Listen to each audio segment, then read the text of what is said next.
સ્વભાવ પ્રકૃતિ કે વાસનાનું.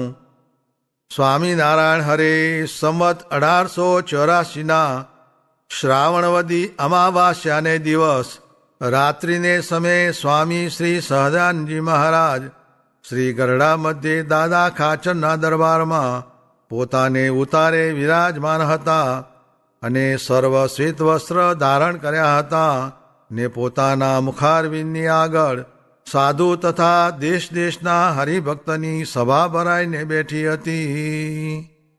પછી દીનાનાથ ભટ્ટે પ્રશ્ન પૂછ્યો છે, હે મહારાજ, કાળ તો ભગવાનની શક્તિ છે ને કર્મ તો જીવે કર્યા હોય તે છે, પણ સ્વભાવ તે વસ્તુગતે શું હશે? પછી શ્રીજી મહારાજ બોલ્યા છે, જીવે જે પૂર્વજન્મને વિશે કર્મ કર્યા છે તે કર્મ પરિપક્વ અવસ્થાને પામીને જીવ ભેળા એકરસ થઈ ગયા છે.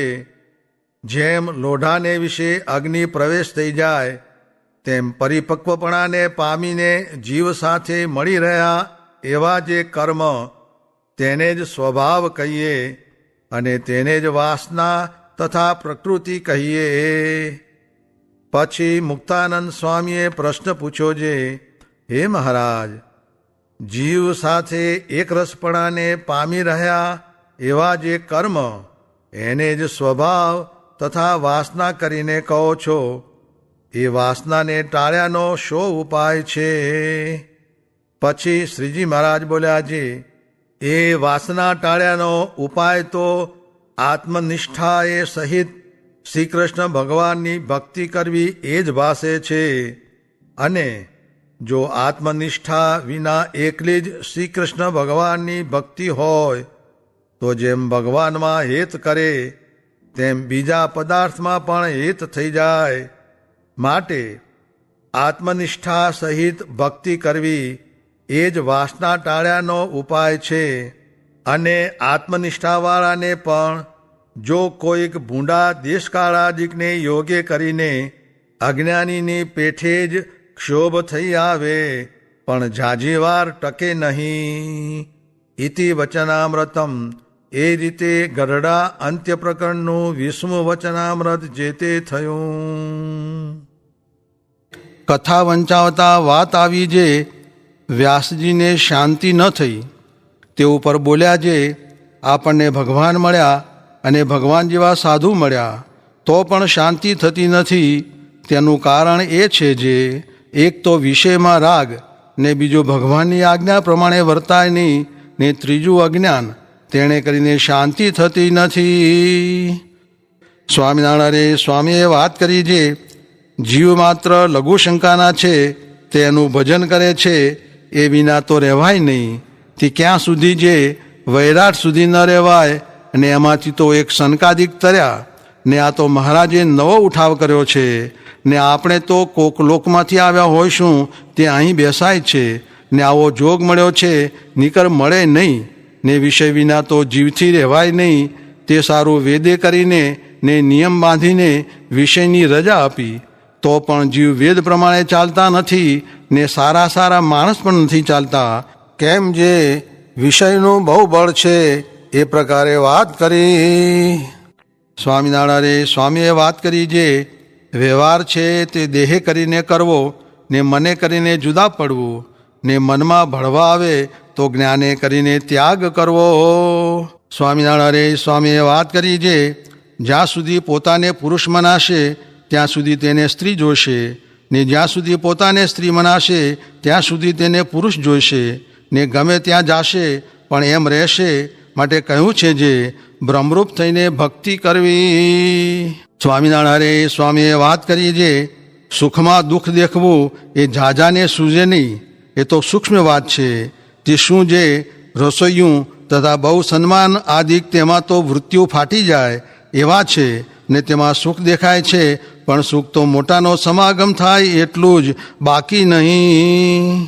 સ્વામિનારાયણ હરે સ્વામીએ વાત કરી જે જ્ઞાન તો નિવૃત્તિમાં થાય પણ આખો દિવસ નવરું રહેવાય નહીં.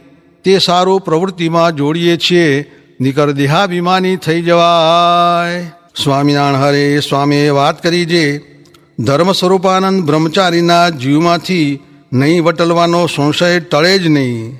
ત્યારે હરિશંકરભાઈએ પૂછ્યું છે, આત્મનિષ્ઠા હોય તો પણ એમ રહેતું હશે? સ્વામીએ ઉત્તર કર્યો છે, આત્મનિષ્ઠામાં ન રહે, કસર હોય તો રહે, ને આત્મનિષ્ઠા હોય પણ માયારામ ભટ્ટની પેઠે પૂર્વના ઋષિપણાના પાશ ટળે નહીં. તે ઉપર દુર્યોધન તથા યુધિષ્ઠિરને જીવમાં પાશ હતા તેની વાત કરી.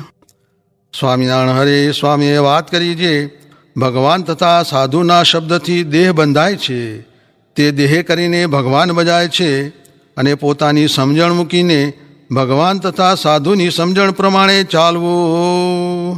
સ્વામિનારાયણ હરે સ્વામીએ વાત કરી છે, ઉપરથી ભગવું પણ જીવ ક્યાં ભગવો છે, એવું હોય તે પણ જોવું.